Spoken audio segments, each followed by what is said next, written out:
Welcome to KTN Sports. Let's start with rugby, and Kenya will be without notable names during the opening leg of the IRB Rugby Sevens series in Gold Coast, Australia next month. The player boycott, occasioned by the new contracts by the Kenya Rugby Union, has forced out some of the players who have been regular faces over the years. Coach Paul Treu has accepted the changes and is busy molding the new faces to fit the huge responsibility that has been bestowed upon them, first ahead of the Safaricom Sevens rugby tournament, which will be held this weekend. Victor Ogale attended the team's training session and has filed the following report.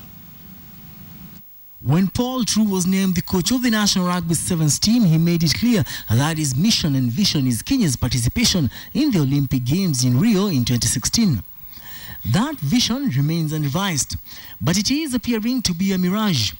The recent players' fallout with the Kenya Rugby Union has meant that some of the key players Kenya has depended on for years will not be on Paul Treu's list.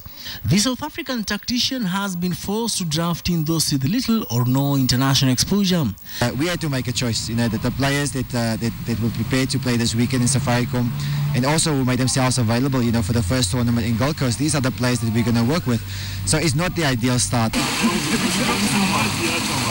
One of the arguments carried through in defense of the new performance-based contracts was that most of the players had reached a plateau, and the new rules would spur those fortunate to get the call-up to up their game during each leg to earn the same in the next. Treu and his colleagues opted for their injected new blood in various departments as the team also prepares for the Safaricom Sevens scheduled for this weekend, where Kenya will field 3 different teams.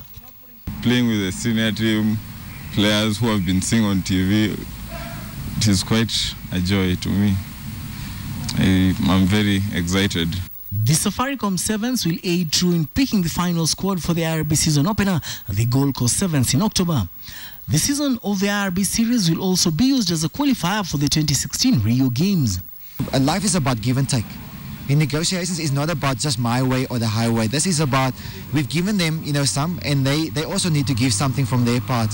And unfortunately for us, I think at this stage, this is the situation that we're in at the moment. Kenya is placed in Group B alongside Wales, South Africa and Samoa.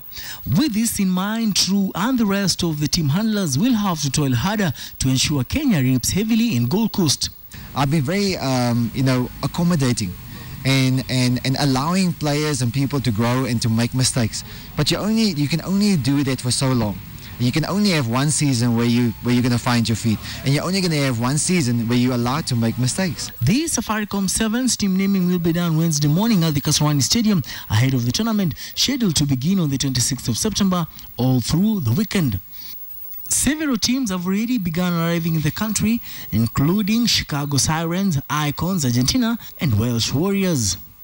It is just days to the annual Safaricom Sevens Rugby Tournament, and this time round it will be more than just competition, as the young players incorporated into the team will have ample time to showcase their rugby talent. Victor Ogale, KTN, Nairobi.